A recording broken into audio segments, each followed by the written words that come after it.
They're not going to go upstairs. They're not going to the basement. They're going nowhere but the first floor. Communal living space. Taylor's taking over music charts, football fields, and now maybe even the Chiefs front office? First up, she's been cleared to buy a stake in Travis Kelce's team, and yes, he's losing it. Then, Kylie Kelce lays down strict tech rules for her daughters. No phone upstairs, ever.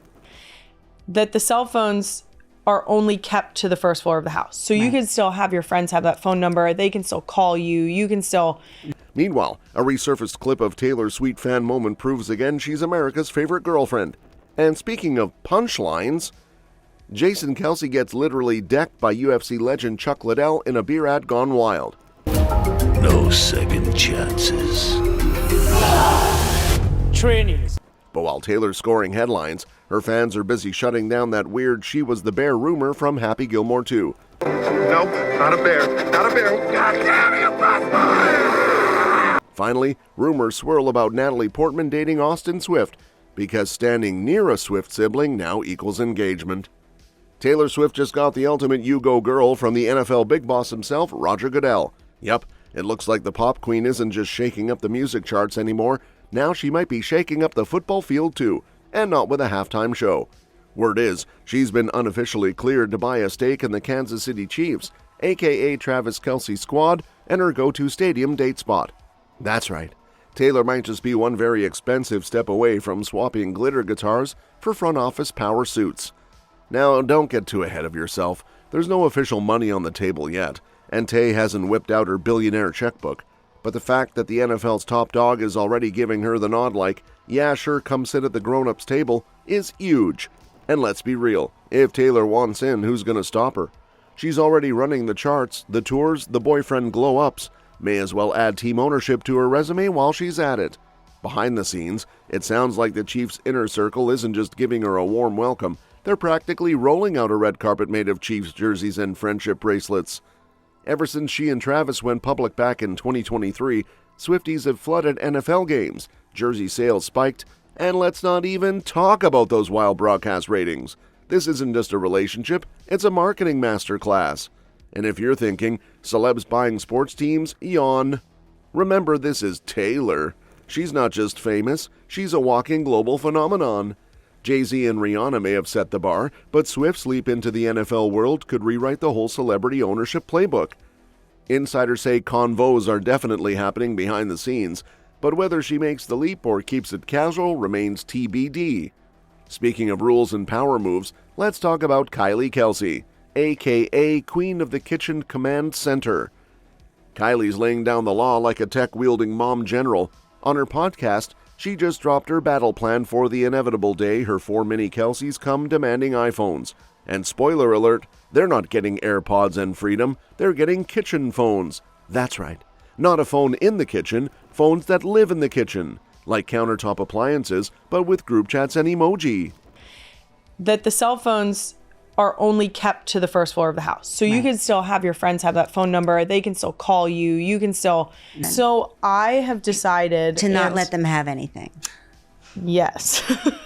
I actually believe that we will be doing what I'm calling the kitchen phone. In other words, there will be 1 or 2 extra cell phones besides mom and dad's cell phone that they can take with them if they have somewhere they're going where there will not be a parent, or if they will need to get a hold of us, or if they're at something sports related, whatever. They're not going to go upstairs. They're not going to the basement. They're going nowhere but the first floor. Communal living space. Basically, Kylie's setting up a tech perimeter. The kids can borrow one of the designated house phones if they're headed somewhere grown-ups aren't, like sports, school, or probably a Super Bowl party hosted by Uncle Travis and Auntie Tay. But once they're back home, it's back to the first floor with those phones, baby. Upstairs, off limits. Basement, that's a nope. Your Snapchats, TikToks, and Mom Can I Download This App convos are all going down in plain sight, probably right next to the fruit bowl and a stack of coloring books. She even got Kelly Ripa on board, who threw in that kitchen computer should also be a thing. Computers, too, should stay in, Perfect. Add them to the list. Yeah, they're staying in the kitchen. Kylie was all in, like she just found her new amendment to the family tech constitution. Honestly, you can already picture the no tech past the stairs signs in Comic Sans taped to the banister. And if you thought that was the only rule in the Kelce house, think again. Kylie's also got a blacklist of banned TV shows, and she's not messing around. Coco Melon, dead to her. Blippi, nope. Teletubbies, banished because apparently 4-year-old Ellie thinks they're nightmare fuel with TVs in their bellies. The last category, no offense, but it's banned from my house. Okay? Number 1, Coco Melon. No. Aggressively no. It is not good. Sorry, Coco Melon. No, I'm not. You're not allowed in my house. Blippi. Blippi is weird to me. Teletubbies. This one is banned for a very specific reason. Ellie thinks it's creepy. They have TVs in their bellies. What? Meanwhile, over in actual fantasy land, Taylor Swift just proved that being the queen of pop doesn't stop her from being queen of the thoughtful girlfriend club too at the Stanley Cup final last month, because yes, they're now just casually turning up at every sport on the planet. Taylor straight up melted hearts in a moment that's now viral enough to make your grandma say aw. So picture this. She's working the crowd like the seasoned people's princess she is, smiling, waving, probably handing out invisible friendship bracelets with every glance. Suddenly, one of the fans point out that there's a shy little kid in the group who's a mega Travis Kelce fan. But Big Trav isn't there. He's probably off scoring a touchdown at the snack bar. What does Taylor do? Just smiles politely and says, maybe next time? Absolutely not. This woman whips out her phone and calls her man like she's ordering Uber Eats. Except instead of fries, she's summoning a 6'5" football legend to come meet a pint-sized admirer. And sure enough, seconds later, here comes Travis, walking over like he just heard his name in the end zone. He beelines to the fan, kneels down, and has a full-blown moment with the kid, like straight out of a feel-good sports movie, but with more glitter and probably a faint smell of arena nachos. It wasn't just wholesome, it was grab a tissue and text your group chat levels of adorable. Meanwhile, Jason Kelce is getting literally punched in the face by Chuck Liddell over a can of beer. And no, that's not a metaphor. That's just Tuesday in the Kelce cinematic universe. Because apparently when Jason's not busy blocking linebackers or being Philly's honorary mayor, he's moonlighting as a karate-kicking, beer-chugging hero of Brewmite 2, a completely unhinged, martial arts-inspired sequel by Garage Beer that's one part Cobra Kai, one part beer commercial, and 100% chaos. Jason returns in full sensei mode, rocking a gi, throwing shuto uchis like it's 1995, and yes, dragging baby bro Travis along for the ride. This time, the Kelce bros are tag-teaming a sacred underground beer tournament while battling none other than UFC legend Chuck Iceman Liddell, who's apparently now the final boss of this lager-fueled fever dream. And let's be real, Jason didn't just get a love tap.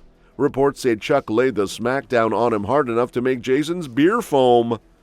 Filmed in a secret Miami dojo, Jason trains with his former Eagles teammate Bo Allen under the wise eye of a mysterious master because of course there's a mysterious master.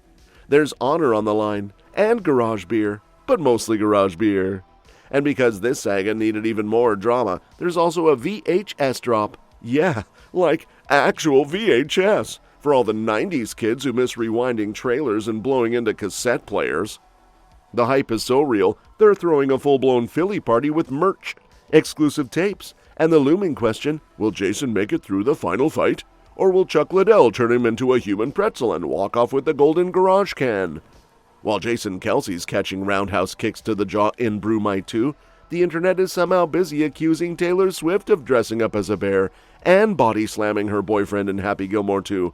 Yeah, you heard that right. A bear in a movie. And apparently that bear was Taylor Swift. Welcome to the internet in 2025, folks, where logic goes to die and conspiracy theories are just part of your morning scroll. So here's how it went down. Travis Kelce made his goofy, lovable cameo in Happy Gilmore 2. And in classic Kelce fashion, it involved getting tackled by a bear in a scene that looks like it was choreographed by someone who grew up on WWE and Fruit Roll-Ups. Nope, not a bear. Not a bear. God damn you, bastard! Netflix dropped a behind-the-scenes video, and naturally, one fan joked in the comments that the bear should have been Taylor in disguise. Netflix, being Netflix, responded with the old eyes emoji, and boom! Chaos! Suddenly, blogs lit up like Swift just secretly joined the MCU as Bear Woman. And then came the Swifties. They did not come to play. One by one, they rolled up into comment sections and started dishing out digital side eyes and sarcastic claps. Their collective response? Nobody actually thought this was real. Not a single person seriously believed Taylor zipped herself into a fursuit and went full Yogi Bear on Travis. That's not fan theory, that's fan fiction gone feral. Multiple fans basically shouted, "Who even said this?" while roasting the outlets that ran with it like it was hard news. Some even demanded to know if these fans are imaginary people invented by caffeine-deprived writers. It's the Swiftie version of the call is coming from inside the house.